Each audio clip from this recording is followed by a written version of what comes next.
Gente, Deus abençoe a todos nesse dia, um dia maravilhoso a todos, que Deus possa assim derramar a sua graça e o seu amor. Eu quero compartilhar com vocês o Evangelho segundo São Lucas, no capítulo 22, o verso 52 e 53. Diz assim: Em seguida disse aos chefes dos sacerdotes, aos oficiais da guarda do templo e os líderes judeus que tinham vindo para prendê-lo: Por que vocês vieram com espadas e porretes para me prender como se eu fosse um bandido? Eu estava com vocês todos os dias no pátio do templo e vocês não tentaram me prender. Mas esta é a hora de vocês e também a hora do poder da escuridão. Está aí um fato, uma passagem que mostra os sacerdotes, os homens, líderes, vieram ao encontro de Jesus para prendê-lo, né? Então ele questiona, né? Por que vocês vieram me prender? Me trata como se eu fosse um bandido? Eu estava no templo todo o tempo e vocês não intentaram nada, agora querem prender, assim, querem prender uma pessoa inocente, né? Mas para que se cumprisse, né? Para que se estabelecesse aquilo que era plano, Jesus não oferece resistência, né? E vai preso, né? Mas eu quero fazer menção de uma prisão que não é essa prisão literal, essa prisão física, mas de uma prisão emocional. E aí a gente precisa, nesse viés, né, entender isso quando Jesus ele está diante dessa cena e quando aqueles homens também estão diante da cena com Deus. Então, o que é essas emoções, né? Essas emoções que fazem todo esse contexto, né? Tanto para os líderes, os soldados, aquelas pessoas que vieram para prender Jesus, quanto para Jesus. Então, a gente começa a perceber dois tipos de reações bem diferentes, né? Então, assim, é, é muito interessante e ao mesmo tempo não é fácil você treinar o gerenciamento das tuas emoções, né? Por quê?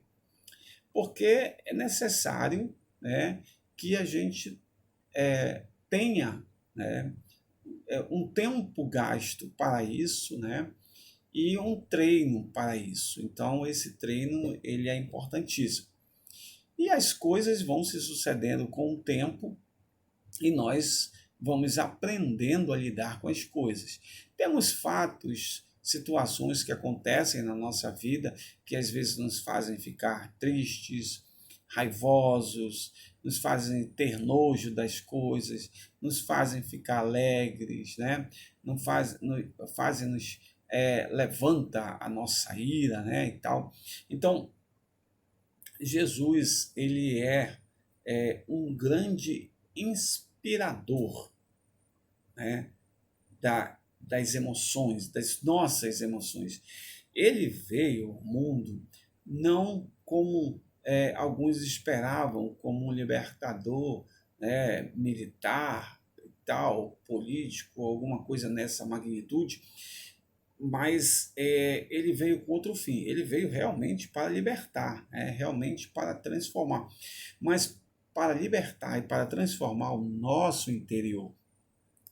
Jesus veio revolucionar a maneira como nós percebemos a vida. Então você vê sempre um embate com essas pessoas, ditas pessoas líderes, ditas pessoas que são doutores e conhecedores da lei, né? Sabiam de muito a esse respeito, mas que não conseguiam, não tinham essa habilidade, esse treino de gerenciar as suas emoções. As pessoas, quando estavam próximas de Jesus, Jesus ensinava isso. Jesus mostrava, Jesus dava exemplo através da sua palavra, através do seu comportamento em determinados lugares, né? Ele ia em vários lugares, mas nunca perdia e nem deixava vacilar a sua essência. Ele sempre mantinha um equilíbrio nas coisas, era bem equilibrado para todas as situações. Todas as questões na qual as outras pessoas, os líderes, esses que vinham afrontar, né, intentavam contra ele, ele se saía maravilhosamente bem, porque ele conseguia ter equilíbrio no seu gerenciamento. Então ele veio trazer essa revolução do pensamento, essa revolução emocional, essa revolução que transforma, essa revolução que faz que dá uma oportunidade de visualizar a vida de uma outra forma. E algo interessante também, que através desses manifestos de Jesus, através daquilo que ele ensinava, através daquilo que ele mostrava, ele dava a possibilidade da pessoa de reorganizar a sua vida. E aí nós podemos ver o seguinte, que não é fácil para nós passar por esse momento de reorganização da vida, porque exige muito de nós, gasta muito da nossa energia, exige uma parada, um momento para refletir, um momento para pensar, um momento para tomar as decisões, e isso é um processo.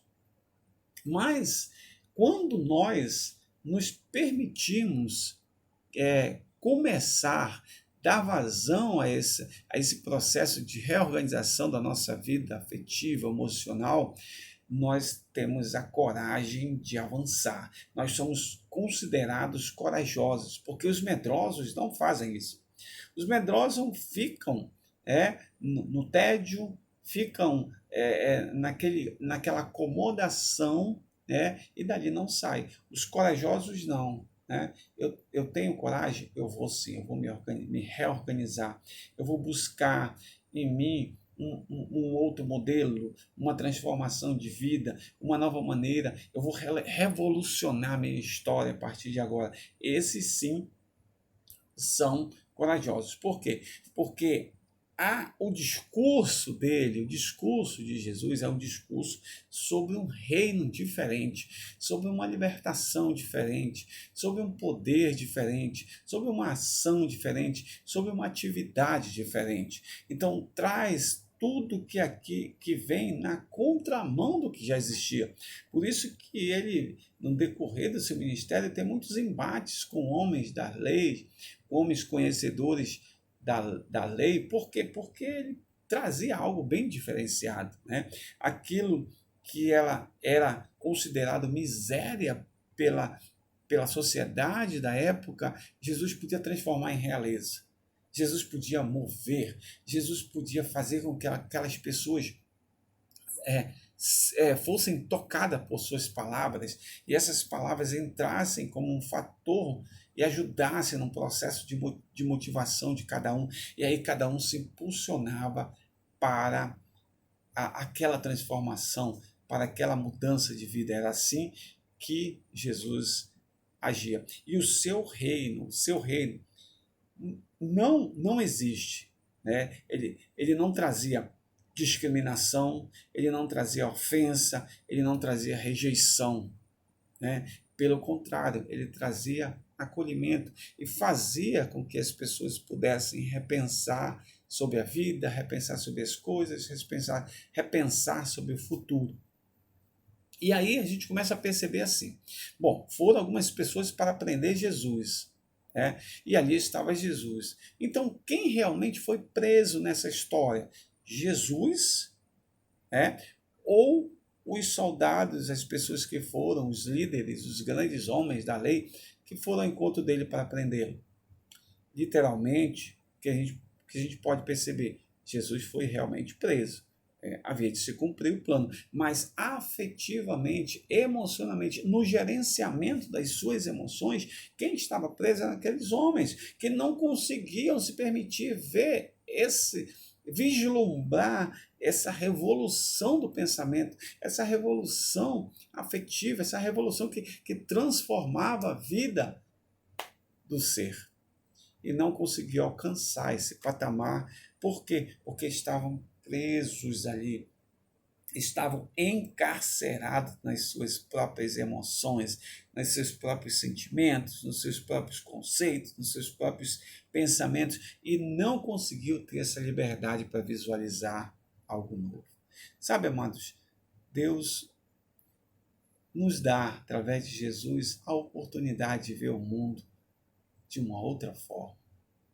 Deus nos dá a oportunidade, se nós nos permitirmos ser essas pessoas de mudança, de transformação, Ele pode revolucionar a nossa vida, revolucionar a nossa maneira de pensar, revolucionar a nossa maneira de agir, revolucionar a nossa maneira de ser diante dele, do outro e de nós mesmos.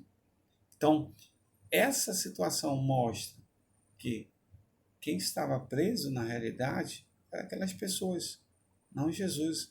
Jesus estava com a sua mente completamente equilibrada para trazer, mostrar ao mundo que Ele é o Senhor, que faz, que revoluciona a vida, que transforma a vida, que faz do impossível o possível. Esse é o Jesus que nós servimos, amados. O Jesus que revoluciona a nossa maneira de ser e de pensar. Que Deus em Cristo vos abençoe. Amém.